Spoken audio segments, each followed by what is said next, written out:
یہ وہ کچھ ہے جو تمہارے ہاتھوں نے آگے بھیجا ہے، اور بے شک اللہ اپنے بندوں کے ساتھ ناانصافی نہیں کرتا۔ اس آیت میں اہم پہلو بیان کیا گیا ہے، بلکہ یوں کہوں کہ زندگی میں کیا کرنا چاہیے اور اس کا کیا آؤٹ کم ہوگا اس کے بارے میں بتایا گیا ہے، یعنی کہ موت کے بارے میں اور موت کی سختی کے بارے میں۔ جیسا کہ ہم سب جانتے ہیں کہ ہر نفس نے موت کا ذائقہ چکھنا ہے، لیکن اس موت کے آنے کی سختی کیا ہے، اس آیت میں تھوڑا سا اس بات پہ روشنی ڈالی گئی ہے۔ حضرت عمر رضی اللہ عنہ نے حضرت کعب اخبار رضی اللہ عنہ سے پوچھا کہ موت کے بارے میں بتائیں۔ انہوں نے فرمایا،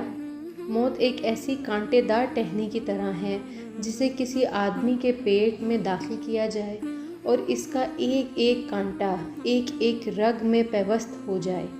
پھر کوئی طاقتور شخص اس ٹہنی کو اپنی پوری قوت سے کھینچے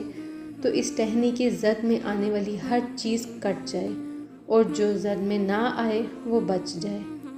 اب اس بات کے اوپر اگر ہم غور کریں تو اگر ایک ہلکے سے کانٹے سے ہم چپ جائیں تو ہمارا خون نکل آتا ہے اور ہماری جان پہ بن آتی ہے، اتنی درد ہوتی ہے کہ پورے جسم کو محسوس ہوتا ہے کہ کسی ایک جگہ پہ کٹ لگا ہے اور وہاں سے خون بہہ رہا ہے۔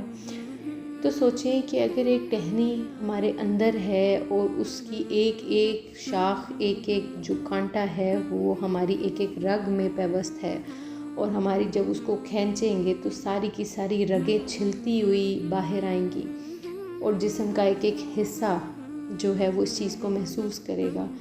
اور زد میں آنے والی رستے میں آنے والا ہر ایک چیز جو ہے وہ کٹ جائے گی، بے شک وہ کوئی مسل ہو، کوئی جسم کی حصہ ہو، کوئی ہڈی ہو، کچھ بھی ہو۔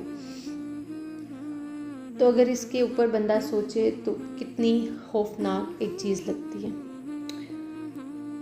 مزید فرمایا کہ اگر کوئی میت قبر سے اٹھ کر اپنی موت کی سختیاں بتائے تو کوئی انسان زندگی سے نفع نہ اٹھا سکے اور نہ نیند سے لذت حاصل کر سکے،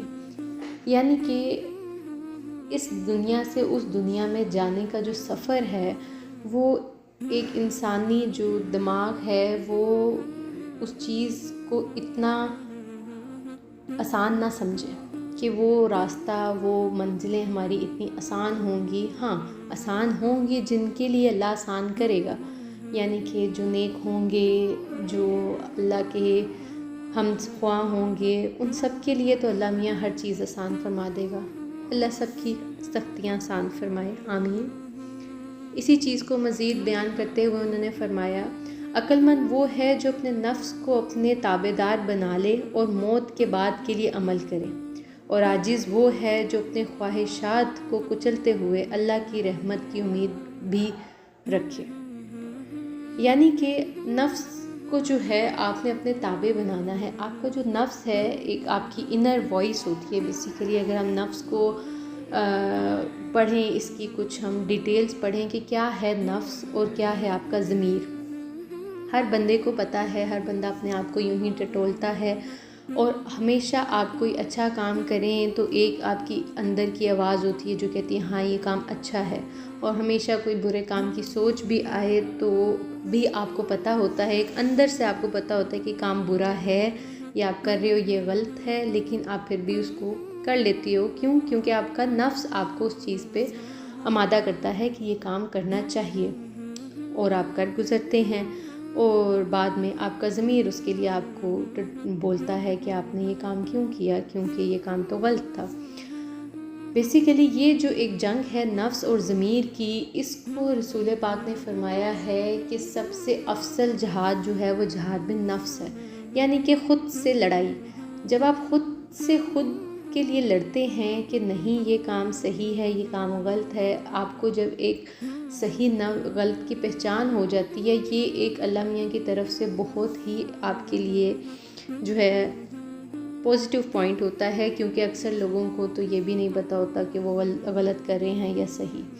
تو یہ اللہ میاں ہی کی طرف سے آپ کے لیے رحمت ہوتی ہے اگر کسی انسان کو یہ پتہ لگ جائے کہ وہ اچھا کام کر رہا ہے یا برا، اور وہ اپنے آپ کو برے کام سے روکے۔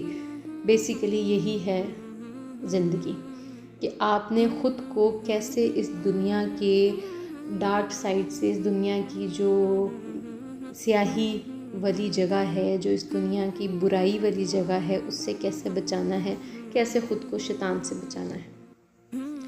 مزید فرمایا کہ افضل وہ ہے جس کا اخلاق اچھا ہے، اور عقل مند وہ ہے جو موت کو زیادہ یاد کر کے اس کے لیے اچھی تیاری کرے۔ یعنی کہ پھر گھوم پھر کے بعد ساری زندگی کا اخذ یہی نکل آتا ہے کہ 4 باتیں، کہ آپ نے اپنا اخلاق اچھا رکھنا ہے، آپ نے دوسروں کے ساتھ اچھی گفتگو رکھنی ہے، کسی کا حق نہیں مارنا، کسی سے بدتمیزی نہیں کرنی، کسی سے تلخ کلامی نہیں کرنی۔ آپ کا اخلاق اچھا ہوگا تو آپ افضل ہوں گے۔ دوسری بات، آپ اپنے نفس کو اپنے قابو میں رکھیں، یعنی کہ اپنی ذاتی خواہشات، جو آپ کی سیلف جو ہیں ڈیزائرز، ان کو جب آپ کنٹرول میں رکھتے ہیں تو مطلب کہ آپ عقل مند بھی ہیں۔ اس کے بعد آپ اگر موت کو یاد کریں یا اس پوائنٹ آف ویو سے دیکھیں کہ موت کتنی جو ہے خوفناک ہے، تو آٹومیٹیکلی آپ کا ضمیر جو ہے آپ کو اس بات پہ مائل کر لے گا کہ آپ نے برے کام نہیں کرنے، کیونکہ نیکوں کے لیے بے شک اللہ میاں نے کہا ہے کہ آسانیاں ہیں، اور نیک لوگوں کے لیے ہی جو ہے وہ جنت ہے، اور نیک لوگوں کے لیے ہی قبر میں بھی آسانیاں ہیں۔ اس میں ایک اور حدیث پاک ہے کہ جب ایک انسان قبر کے اندر جاتا ہے تو اس کے سامنے ایک برا انسان جاتا ہے، تو اس کے سامنے ایک بہت ہی بھیانک شکل کا شخص آتا ہے، اور وہ اس کو دیکھ کے ڈرتا ہے، اور وہ کہتا ہے کہ آپ کون ہو؟ وہ کہتا ہے میں تمہارا برا عمل ہوں، اور وہ اس انسان کو گھسیٹتے ہوئے دوزخ کی طرف لے جاتا ہے۔ اور یوں ہی جو ایک نیک انسان ہوتا ہے، اس کے سامنے ایک بہت ہی خوبصورت شکل کا شخص آتا ہے، اور وہ اس کو پوچھتا ہے آپ کون ہو؟ وہ کہتا ہے میں تمہارا عمل ہوں، اور یوں وہ چلتا ہے اور سامنے روشنی نظر آتی ہے، اور وہ روشنی کو عبور کرتے ہوئے جنت میں داخل ہو جاتا ہے۔ تو یہ ایک جو ہے بہت ہی تلخ حقیقت زندگی کی بیان کی گئی ہے، جس کو اگر یاد کریں گے تو آپ نیک عمل کی طرف خود بخود مائل ہوں گے۔ اگر آپ خود کو کسی چیز سے نہیں روک پا رہے ہیں، کسی برے کام سے، تو کائنڈلی اس حدیث کو یاد کریں گے، اس بات کو یاد کریں کہ موت کتنی خطرناک ہے اور کتنی بھیانک ہے، تو پھر آپ خود بخود کو اللہ میاں کے حوالے کر دیں گے۔ اگر آپ اس سب کو نہیں سوچتے ہیں، آپ یہ کہتے ہیں کہ مجھے اللہ میاں کو ہی راضی کرنا ہے، تو وہ اس سے بہت بہتر طریقہ ہے نیک عمل کرنے کا، کیونکہ اللہ کی رضا میں راضی رہنا زندگی کی بہترین جو ہے وہ عمل ہے۔ شکریہ۔